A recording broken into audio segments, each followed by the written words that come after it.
आंख भी डैमेज कर रहे हैं और कान भी डैमेज कर रहे हैं। आप नवादा में ऐसे 100 लाइब्रेरी खुले होंगे जहाँ पे लोग बैठे हुए हैं हेडफोन आवाज की जो समस्या है वो किस एज में के लिए इतना कुछ करते हैं।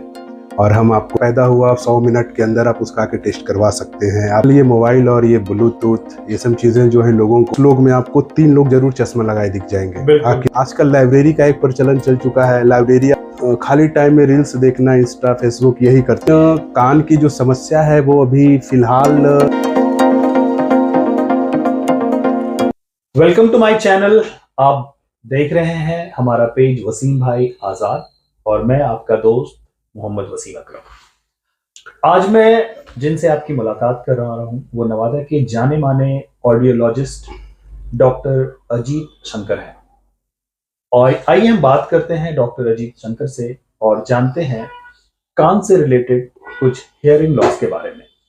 डॉक्टर अजीत, हमारे साथ जुड़ने के लिए बहुत शुक्रिया और आपने हमें वक्त दिया ताकि हम अपने लोगों को ये बता सकें कि कान में जो आवाज जाने की समस्या है वो क्यों है और उसे कैसे ठीक कर सकते हैं। तो सबसे पहले आप हमें ये बताएं कि ये जो आवाज की जो समस्या है वो किस एज में शुरू होती है और क्यों होती है। वसीम भाई, पहले तो आपके चैनल पे जितने भी लोग हैं, आपके जितने दर्शक हैं, सभी को मेरा हाथ जोड़कर प्रणाम। आपका बहुत बहुत धन्यवाद जो आपने अपना कीमती समय दिया। Thank you. आप भी बहुत सोशल हैं, बहुत सोशल एक्टिविटी में लगे रहते हैं। हम आपको फॉलो करते आ रहे हैं, पिछले 3-4 सालों से हम आपको देख रहे हैं। खास करके कोविड के टाइम से आप जो एक्टिविटी कर रहे हैं, ना वो आप उसमें अपना धर्म, अपना समाज बिल्कुल देखते नहीं हैं। आप एक इंसानियत के लिए इतना कुछ करते हैं और हम आपको देख रहे हैं। आप हमारे लिए आइडल भी हैं। आप अच्छा काम कर रहे हैं। शुक्रिया, थैंक यू सो मच। और मैं आपको बता दूं कि ये हमारा क्लिनिक है जो पुरानी जेल रोड में है और हम अपना सेटअप यहाँ पे पिछले 5-6 सालों से डाले हुए हैं। चीज़ें चल रही है, बहुत अच्छे से चल रही है। और हेयरिंग लॉस की समस्या आजकल इतना तेज़ी से बढ़ रहा है, मैं इसके बारे में आपको बता नहीं सकता हूँ कि आजकल तो कभी कभी हम सोच के हैरान हो जाते हैं कि ऐसे बहुत सारे बच्चे जो जस्ट अभी पैदा हुए, हमारे पास ऐसी फैसिलिटी है कि आप बच्चा पैदा हुआ 100 मिनट के अंदर आप उसका आके टेस्ट करवा सकते हैं। आप जान सकते हैं कि वो सुनेगा फ्यूचर में कि नहीं सुनेगा, वो सुनेगा तो बोलेगा कि नहीं बोलेगा। आजकल ये केस इतना ज़्यादा बढ़ रहा है और इसके पीछे की सबसे बड़ी जो वजह है, जो अभी हम लोग देख पाते हैं, हमारा जो पूरा एक ऑडियोलॉजिस्ट सेगमेंट जो इस चीज़ को देख पाता है, इसमें मोबाइल एक सबसे बड़ी समस्या है। आजकल ये मोबाइल और ये ब्लूटूथ ये सब चीज़ें जो है लोगों को बहुत निचले स्तर पे ले जा रही है। लोग अभी समझ नहीं पा रहे हैं। आने वाले 20-25 सालों के बाद आप देखेंगे कि जैसे आजकल लोग 10 लोग में आपको 3 लोग जरूर चश्मा लगाए दिख जाएंगे आँख की समस्या से। आने वाले समय में आप देखेंगे कि 10 लोग में कम से कम 8 लोग कान का मशीन लगाए घूमेंगे। क्योंकि जो लोग अभी 50-60 के हैं वो तो एज के कारण हेयरिंग लॉस में जा रहे हैं, लेकिन जो उनसे पहले हैं वो लोग बस ये मोबाइल ब्लूटूथ, और उनकी भी मजबूरी है। अब स्टूडेंट की मजबूरी है, उनकी क्लासेस चलती है तो ऐसे ही चलती है, वो करे तो करे क्या। ऑनलाइन क्लासेस चलती है। आजकल लाइब्रेरी का एक प्रचलन चल चुका है। लाइब्रेरी, आप नवादा में ऐसे 100 लाइब्रेरी खुले होंगे जहाँ पे लोग बैठे हुए हैं हेडफोन लगा के।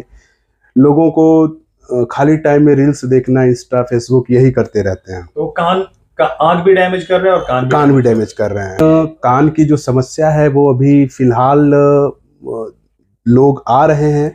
अभी बहुत सारी कंपनियां जो है इंडिया से बाहर की कंपनियां जो कंपनी इस पे काम कर रही है, और इंडिया में भी ऐसी कोई कंपनी नहीं बनी जो मेड इन इंडिया करके कोई हेयरिंग ऐड निकाले। तो इसके लिए अभी भी जर्मनी, डेनमार्क, स्विट्जरलैंड, इन सब कंट्रीज की हेयरिंग ऐड आते हैं, जिसके कारण हम उसको लगा के बेहतर सुन सकते हैं। तो आप ये कहना चाह रहे हैं कि जो हमारे हियरिंग इक्विपमेंट जो कानों में हम यूज कर रहे हैं वो कोई भी मेड इन इंडिया नहीं है? नहीं, अभी मेड इन इंडिया नहीं है। और जो इक्विपमेंट आप यूज कर रहे हैं, जैसे कि मैं ये देख रहा हूँ, ये दो कुछ इक्विपमेंट, हाँ, ये सब मेड इन इटली है। जो भी हेयरिंग लॉस से भी रिलेटेड चीज़ों को जब हम देखते हैं, उसको देखने के लिए भी जो भी हमारे पास सारी इक्विपमेंट है वो सब कुछ बाहर की ही है, अदर कंट्री की ही है। ओके, तो मैं वापस आपको लाना चाहूंगा हियरिंग लॉस के बारे में। तो जो अंडरस्टैंडिंग है कि लोग जब बड़े हो जाते हैं, बूढ़े होते हैं, तब उनके आवाज उनकी चली जाती है, तो क्या कोई ऐसा मैकेनिज्म, कोई ऐसा टेक्निक है जिससे, जैसे आपने कहा कि लगभग 2 घंटे बच्चे का, तो अगर घर में कोई है या गांव में है, तो वो कैसे पता चल कर पाए कि उनके बच्चों में सुनने की समस्या है कि नहीं? क्या उन्हें पहले डॉक्टर के पास ही आना पड़ेगा या फिर कोई ऐसी टेक्निक है जिससे वो जान सकते हैं? देखिए सर, पहले के समय में हम लोग देखते थे, हम लोगों की दादी माँ, नानी माँ ऐसे ही करती थी कि ताली बजाते थे वो। हाँ, ताली बजा के देखते थे कि बच्चा रिस्पॉन्स कर नहीं रहा है। लेकिन आप एक चीज को समझें कि जब हम क्लैपिंग कर रहे हैं तो ये जो साउंड आ रहा है, ये साउंड लगभग 90 डेसिबल का साउंड है। तो ये ऊंचा साउंड, बहुत ऊंचा साउंड है, काफी ऊंचा साउंड है। आप ताली की आवाज तो सुन लेगा बच्चा, हो सकता है उससे नीचे की जो आवाज है वो नहीं सुन पा रहा हो। जैसे हम और आप जो बात कर रहे हैं, ये 50-60 डेसिबल के साउंड पे हम बात कर रहे हैं। हम और घर पे जो बात करते हैं वो छोटी छोटी चीजें, जैसे घड़ी में जो टिक टिक की आवाज आ रही है, घड़ी में जो चल रही है, कुछ वैसे जानवर जिनकी आवाज काफी बहुत कम स्लो है, बहुत कम डेसिबल का साउंड है, तो हो सकता है वो उसको ना सुन पाए। ओके, तो घड़ी के टिक टिक की आवाज की डेसिबल कितनी होगी? वो आप 15-20 डेसिबल आप लेके चलो उसको। तो एक बच्चा कितने डेसिबल की आवाज सुन सकता है? तो वो सही, एक नॉर्मल इंसान अगर 20 डेसिबल तक वो सुन रहा है, 20 से 25 डेसिबल तक सुन रहा है, तो बिल्कुल वो सही सुन रहा है, बिल्कुल सही सुन रहा है। उससे जैसे ही आप धीरे धीरे ऊपर बढ़ेंगे तो वो हेयरिंग लॉस के अलग अलग कैटेगरी में बढ़ते चला जाता है। माइल्ड, मॉडरेट, सीवियर, प्रोफाउंड, इस लॉस में फिर चले जाते हैं लोग।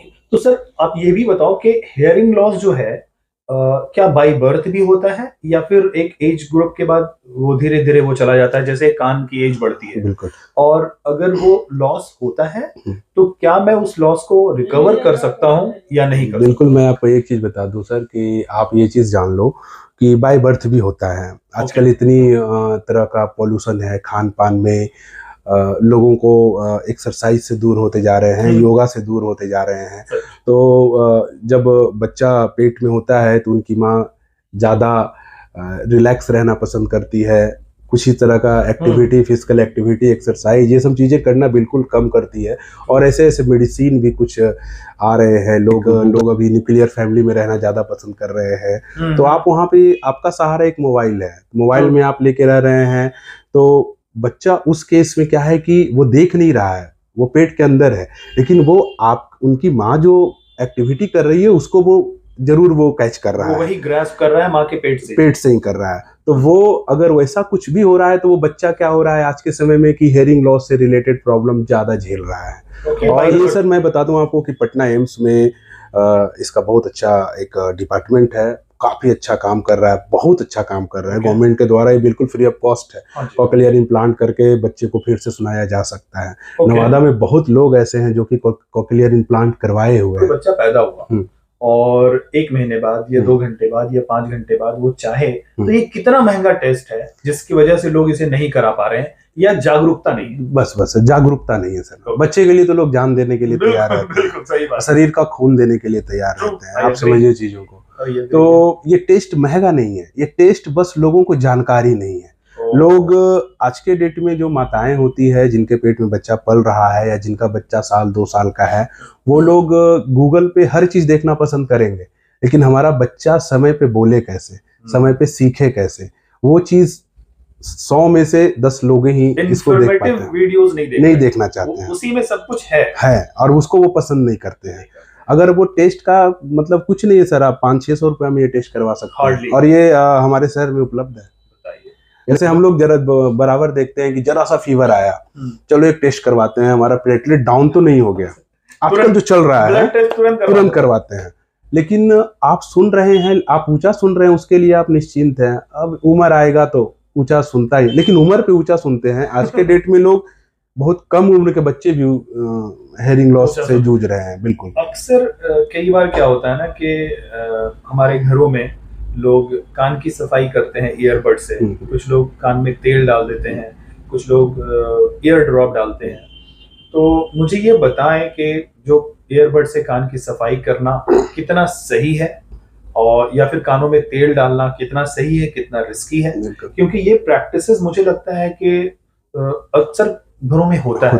तो कानों में तेल डालना, कान की खुद से सफाई करना सही है या गलत है, और अगर सही है तो कैसे साफ करना बेहतर है? देखिए सर, मैं बताऊंगा आपको कि आप वर्ड्स का इस्तेमाल तो बिल्कुल भी ना करें, बर्ड्स नहीं बिल्कुल भी ना करें। है क्या कि अब जो कान की जो नली है वो बहुत पतला होता है, ठीक है। बर्ड्स की एक मोटाई है, एक थिकनेस है।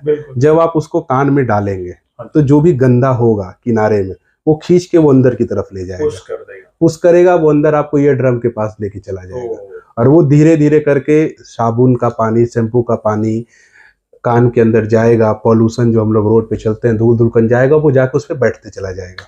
और बैठेगा तो वो इन्फेक्शन होगा, इन्फेक्शन होगा तो ये ड्रम रैप्चर होने की समस्या होगी, कान बहने लगेगा, ये चीजें होनी शुरू हो जाएगी।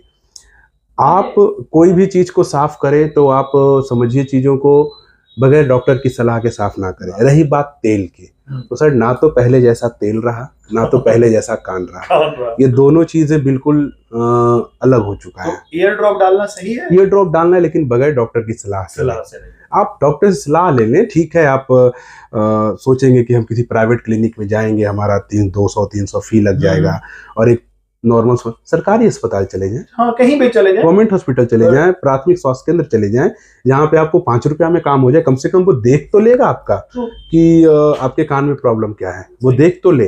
अगर बातों बातों में कान का बहना वाली एक बात, हाँ, पहले ये अक्सर देखने को ज्यादा मिलता था, अभी तो वैसे कम मैं देखता हूँ। तो कानों का बहना किस बीमारी से रिलेटेड है और ये कैसे ठीक हो सकता है? आप ये चीज को कह रहे होंगे कि कम है, लेकिन हम लोग, हाँ, आपको लग रहा है कि कम है। आज के समय में सबसे ज्यादा केस इसी चीज का है, सबसे ज्यादा केस। आप कुछ भी ठंडा खाते हैं, हाँ जी, तो उसका नुकसान आपके कान और आंख, कान और नाक दोनों पे पड़ता है, गला, तीनों पे पड़ता है, और बाकी तो सब जगह पड़ता है, लेकिन ये 3 पे असर दिखता है जल्दी, इमीडिएट असर है उसपे। तो आज के समय में ये कोल्ड ड्रिंक, ये फ्रिज का सब कुछ जो आप खा पी रहे हैं, उससे तो परेशानी हो रही है, और कान बहने की समस्या तो आए दिन लगातार बढ़ते ही जा रही है। लगातार कान की समस्या बढ़ रही है, और कान की समस्या जब में एक अलग समस्या होता है, सनसनाहट है कान में, एक अलग अलग तरह की आवाजें आ रही है, हमेशा लगता है कि कान में कुछ चल रहा है, तो ये सब एक टाइप है। आपको ट्रीटमेंट आपको करवाना चाहिए, ये सब एक प्रॉब्लम है। हाँ, तो डॉक्टर बहुत बहुत शुक्रिया, आपने वक्त दिया और हमारे दर्शकों को कान की समस्याओं से रिलेटेड बात की, और उम्मीद करता हूं कि वो अब समझेंगे कि कितना जरूरी है एक छोटे बच्चे से लेकर एक वृद्ध व्यक्ति तक के लिए। Thank you so much. Thank you sir, thank you. फिर मिलते हैं आपसे, आपने अपना वक्त दिया, और देखते रहें हमारे चैनल को, फॉलो करते रहें और शेयर भी करते रहें।